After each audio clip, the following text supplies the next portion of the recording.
I'm Naomi, and I grew up in a small house with my parents and older sister, Emma. Dad worked at the local factory, and Mom sold groceries at the supermarket down the street. We weren't rich, but we got by. That all changed when my grandparents on Dad's side passed away and left us some money and their house. The new house was bigger, in a nicer part of town. Mom quit her job to focus on the family, as she put it. But really, she focused on Emma. From the start, Emma was the star. She learned to read before kindergarten and zoomed through schoolwork like it was nothing. Teachers praised her smarts, but always had something to say about her restlessness and short temper. At home, it was all about Emma. Mom and Dad bent over backwards to make her comfortable, signing her up for every class and activity they could afford. "Emma's our ticket out of here," Mom would say, stars in her eyes. "She'll be the first in the family to go to college. She'll take care of us when we're old." And me? I was just there. "Naomi, you'll have to work hard to get by," Dad told me once, patting my head. "You're not special like your sister." Those words stung, but I didn't let it show. Instead, I threw myself into helping around the house. By 12, I could cook simple meals and do laundry better than Mom. As we got older, the divide between Emma and me grew. She blazed through high school, collecting awards and accolades. I did okay, mostly B's with a few A's, but it was never enough to turn their heads. The day Emma got her college acceptance letter, you'd think she'd won the lottery. Mom cried, Dad popped open a bottle of champagne, and Emma preened like a peacock. "Full ride to prestigious university," she bragged, waving the letter in my face. "Bet you can't top that, little sis." I forced a smile. "Congrats, Emma. You earned it." Later that night, I lay in bed, staring at the ceiling. Emma's words echoed in my head, "Bet you can't top that." And she was right. I couldn't. But maybe, just maybe, I could forge my own path. The day Emma left, I watched from my bedroom window as they loaded up the car. There were tears, hugs, and endless photos. Not once did anyone call for me to join them. The first few months after Emma left for college were strange. Mom and Dad orbited around her absence like lost satellites, constantly calling and messaging her. They'd gather around the phone, hanging on her every word about classes, new friends, and college life. "Our little genius," Mom would coo after each call. "She's going to change the world." I'd roll my eyes and retreat to my room or lose myself in housework. It was easier than listening to them gush about Emma's latest achievements. But then, something changed. The calls became less frequent. Emma's responses to texts grew shorter, sometimes just a terse "busy" or "later." I could see the worry lines deepening on Mom's face. About 6 months into Emma's freshman year, the bomb dropped. Mom was in the kitchen when her phone rang. Her face lit up when she saw it was Emma, but as she listened, her expression crumpled. "Emma, honey, what do you mean you're tired of us?" Mom's voice quavered. "We're your family." "I don't understand." I pretended to be engrossed in my homework, but my ears were straining to catch every word. When Mom hung up, she looked shell-shocked. The next few months were tense. Emma's calls became rare, and when they did happen, they were short and cold. Then, one day, another bombshell hit. "She's lost her scholarship," Dad announced at dinner, his face ashen. "Emma's failed most of her classes. She says we need to pay for her tuition now." I nearly choked on my peas. "How much?" I asked, dreading the answer. When Dad named the figure, I thought he was joking. But the grim look on his face told me otherwise. "We'll have to take out a loan," Mom said, her voice trembling. "We can't let her drop out. She's so close to her dream." I wanted to scream. Their dream, not Emma's. But I kept my mouth shut and excused myself from the table. Over the next few months, I watched as my parents stretched themselves thin trying to keep Emma in college. They took out loans, cut back on expenses, and even dipped into their retirement savings. All for Emma, who seemed to grow more demanding with each passing day. It was during this time that they suddenly seemed to remember my existence. Mom started asking about my day, and Dad would inquire about my plans for the future. One evening, Mom cornered me in the kitchen. "Naomi, honey, have you thought about college? There are some good state schools nearby." I raised an eyebrow. "And how exactly would we pay for that?" She waved her hand dismissively. "Oh, we'd find a way. You're our only hope now." I nearly laughed at the irony. After years of being the afterthought, I was suddenly their only hope. But I wasn't about to jump through hoops for their approval now. "I'm planning to work after graduation," I said flatly. "College isn't for everyone." As my high school graduation approached, the pressure intensified. My parents, drowning in debt from Emma's failed college attempt, suddenly became obsessed with my future. "You could get scholarships," Dad insisted one night. "Your grades aren't bad." I sighed. "Dad, my grades are average at best. I'm not getting a free ride anywhere." "But you have to try," Mom chimed in. "We're counting on you, Naomi." Those words hit me like a slap. After years of neglect, they were counting on me? The audacity was breathtaking. So, I made a decision. The day after graduation, I started job hunting. I wasn't going to college, at least not yet. I needed to stand on my own 2 feet, away from the shadow of Emma's failures and my parents' misplaced expectations. My first job wasn't glamorous.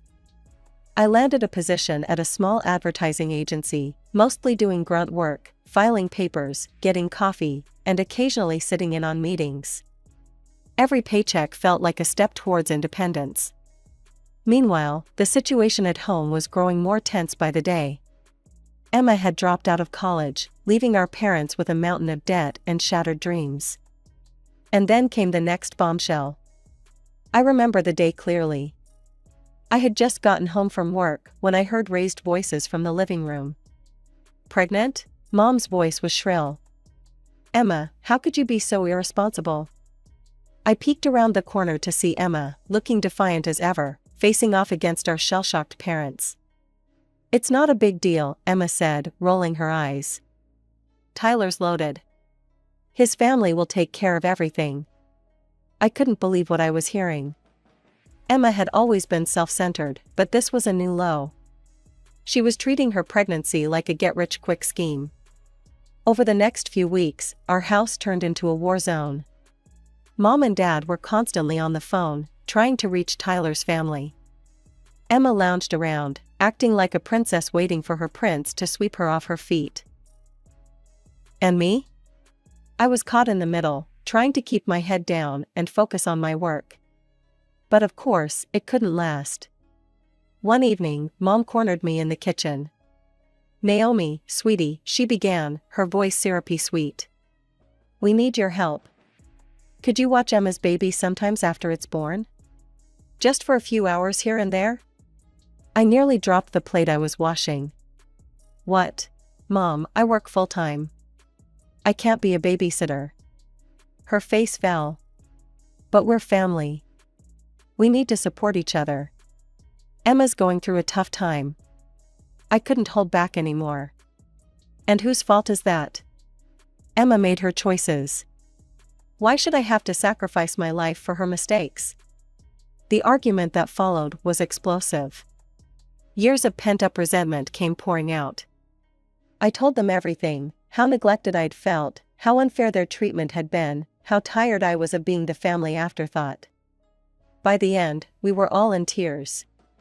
Mom and Dad looked stunned, like they were seeing me for the first time. Emma, who had wandered in halfway through, just stood there with her mouth hanging open. "I'm moving out," I announced, my voice shaky but determined. "I can't do this anymore. I need to live my own life." Within a week, I had found a small apartment and moved out. For the next few months, I threw myself into my work. The advertising agency became my second home. I volunteered for every project, stayed late to learn new skills, and slowly but surely, started climbing the ladder. Emma had her baby, a boy. Tyler's family agreed to support the child financially, but Tyler himself wanted nothing to do with Emma or the baby. Last I heard, she was still living at home, letting our parents raise her son while she tried to figure out her life. Years flew by at the advertising agency. I'd worked my way up from coffee runner to junior copywriter, but I hit a ceiling. My boss, Sarah, called me into her office one day. "Naomi, you've got talent," she said, leaning back in her chair. "But without a degree, I can't promote you further. Company policy." That night, I crunched numbers. It would be tough, but I could do it. I'd been saving, living frugally in my tiny apartment. With some sacrifices, I could afford part-time classes at the local college. For grueling years later, I stood in my cap and gown, diploma in hand. I'd done it. Bachelor's degree in marketing and communications, with honors. Sarah was there, beaming like a proud mom. "I knew you had it in you, kid," she said, hugging me. "There's a senior copywriter position with your name on it." My career took off like a rocket after that. I moved up to senior copywriter, then account manager. I was handling major clients, pitching big ideas. It was at a client mixer that I met Jack. He was smart, funny, and didn't take himself too seriously. We bonded over our shared love of cheesy 80s movies and terrible puns. Before I knew it, we were dating. A year flew by, and Jack proposed. It wasn't some grand gesture, just a quiet moment in our favorite park. It felt right. As we planned the wedding, I knew I couldn't put it off any longer. It was time to face my family. We drove up to the house, and Mom answered the door, her eyes widening in shock. "Naomi? Is that really you?" Dad appeared behind her, looking older than I remembered. "Who's this?" he asked, eyeing Jack suspiciously. "This is Jack," I said, squeezing his hand. "My fiancé." You could have heard a pin drop in the silence that followed. Then, surprisingly, Mom burst into tears and hugged me. Dad shook Jack's hand, a bit too firmly. We settled in the living room, the air thick with unspoken words. Emma slouched in, a son on her hip. She looked tired, resentful. "So," Mom said, breaking the ice. "Tell us about yourself, Jack." As Jack chatted about his job in software development, I could see my parents' eyes light up. When I mentioned my degree and promotion, they practically glowed with pride. "2 college graduates in the family," Dad exclaimed. "Who would have thought?" Emma snorted from her corner. "Well, isn't this cozy?" The prodigal daughter returns, all successful and engaged. "So, what's the rush?" "Knocked up, are you?" The room went silent. Jack tensed beside me, but I put a hand on his arm. "I'd handle this." "Actually, Emma," I said, keeping my voice level, "Jack and I are getting married because we love each other and want to spend our lives together. We're planning for kids, sure, but only after we're financially stable and can provide them with a good life. You know, responsible family planning? You might want to look into it." Emma's face turned red. Mom gasped. Dad coughed awkwardly. "Well," Jack said, breaking the tension. "Who wants to see pictures of the venue?" The year leading up to the wedding was a whirlwind of planning, decisions, and, unfortunately, family drama. Jack and I had decided on a simple but elegant affair, nothing too extravagant. We wanted a day that reflected us, not some over-the-top production. My parents, however, had other ideas. "Naomi, dear," Mom said during one of our rare phone calls. "Don't you think we should be more involved in the planning? After all, it's not every day our daughter gets married." I sighed, pinching the bridge of my nose. "Mom, Jack and I have got this under control. We're adults, remember?" These conversations became a regular occurrence. Dad would call, complaining that they felt left out. Mom would text, asking why I didn't want their input. It was exhausting. Then came Emma's offer. She cornered me one day when I was at my parents' house, dropping off some wedding invitations. "Hey, sis," she said, sidling up to me with a smile that didn't quite reach her eyes. I was thinking. I've got loads of free time. Why don't I help you with the wedding planning? Something in her expression made my skin crawl. It was the same look she used to get when we were kids, right before she'd do something to get me in trouble. Thanks, Emma, I said, carefully keeping my voice neutral. But Jack and I have got it covered. Her face fell, but I caught a flash of, was that malice? Oh come on, Naomi. Don't be like that. Can't you see I'm trying here? I stood firm. I appreciate the offer, but really, we're good. Of course, my parents got involved after that. The guilt trip started coming thick and fast. Naomi, your sister was only trying to help, Mom scolded over the phone. You could at least try to meet her halfway. Dad was more blunt. You're tearing this family apart with your stubbornness, he growled. Is that what you want? I wanted to scream. How was I the one tearing the family apart? Weren't they the ones who had played favorites all these years? Weren't they the ones who had pushed me away? But I took a deep breath, steeling myself. Look, I said, my voice calm but firm. This is my wedding, mine and Jack's. I love you guys, but I'm not going to let you or Emma hijack my wedding. It's not up for discussion. I threw myself into the wedding preparations with renewed vigor. Every decision, from the flower arrangements to the seating chart, was made with care and purpose. This wasn't just a wedding anymore. It was a statement. A declaration of independence. 2 weeks before the wedding, my world turned upside down. It was a quiet Sunday afternoon when my phone rang. Aunt Sarah's name flashed on the screen. Naomi, honey, she said, her voice hesitant. There's something you need to know. My stomach dropped as she spoke. Emma, my dear sister, had decided to hold her engagement party on my wedding day. The very same day. I thanked her numbly and hung up. For a moment, I just sat there, stunned. Then, anger surged through me like wildfire. Before I knew it, I was in my car, speeding towards my parents' house. I burst through the front door without knocking. Emma, where is she? I demanded, my voice echoing through the house. Mom appeared from the kitchen, looking flustered. She's out. Naomi, what's going on? I laughed, a harsh, bitter sound.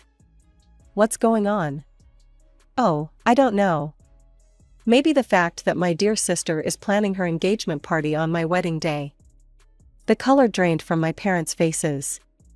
They exchanged a guilty look that told me everything I needed to know. You knew, I said, my voice dropping to a dangerous whisper. You knew and you didn't tell me. Now, Naomi, Dad began, his hands raised placatingly. It's not what you think. It just happened to fall on the same day. Pure coincidence. Coincidence? I spat the word out like it was poison. There are 365 days in a year, and she just happens to pick my wedding day? Mom stepped forward, her eyes pleading. Sweetie, we can make it work. We'll go to Emma's engagement in the morning, and then come to your wedding in the afternoon. It'll be a day of double celebration. I stared at them, incredulous. Years of pent-up resentment and hurt came bubbling to the surface. Do you hear yourselves? I asked, my voice shaking. After everything, all the years of favoritism, all the times you put Emma first, you're still doing it. On my wedding day. That's not fair, Naomi, Dad protested weakly. Not fair? I laughed again, tears pricking at my eyes. You want to talk about not fair? How about growing up feeling like I was invisible in my own home? How about watching you bend over backwards for Emma while I had to fend for myself? How about the fact that even now, when I'm finally happy, she has to try and ruin it? My parents stood there, shocked into silence. For the first time, I saw something like realization dawning in their eyes. I'm done, I said, my voice quiet but firm. I'm done competing for your attention. I'm done being the afterthought. You have a choice to make.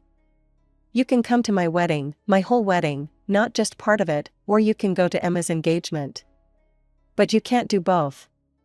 With that, I turned and walked out, leaving them standing in stunned silence.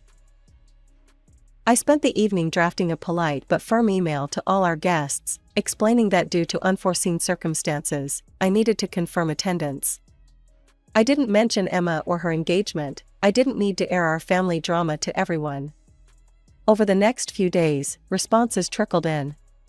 To my relief and gratitude, most of our guests confirmed they would be at our wedding. But there was still a knot of anxiety in my stomach. My parents hadn't responded.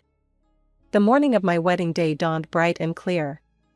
As the time for the ceremony approached, I waited nervously in the bridal suite, expecting, hoping, to hear my parents' voices.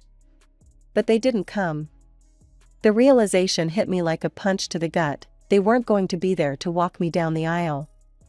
Just as panic started to set in, there was a knock at the door.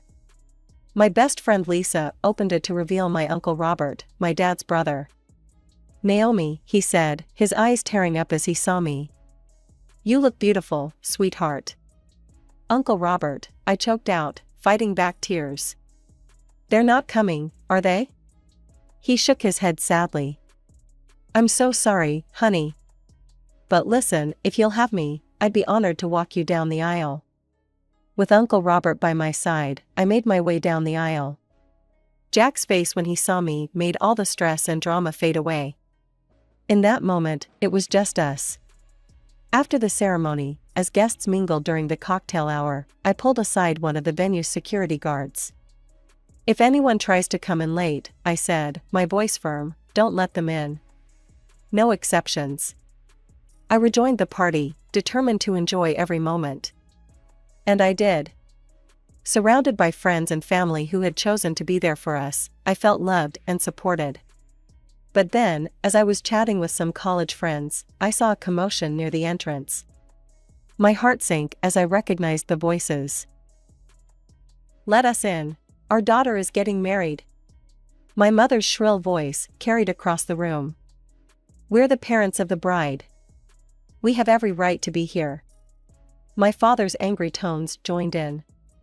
I excused myself and made my way closer, staying out of sight. Through the glass doors, I could see them, my parents, Emma, and a man I assumed was her fiancé. They were arguing with the security guard, gesticulating wildly. "This is our daughter's wedding," Dad yelled, his face red with anger. "We're practically the hosts here." The security guard, to his credit, stood firm.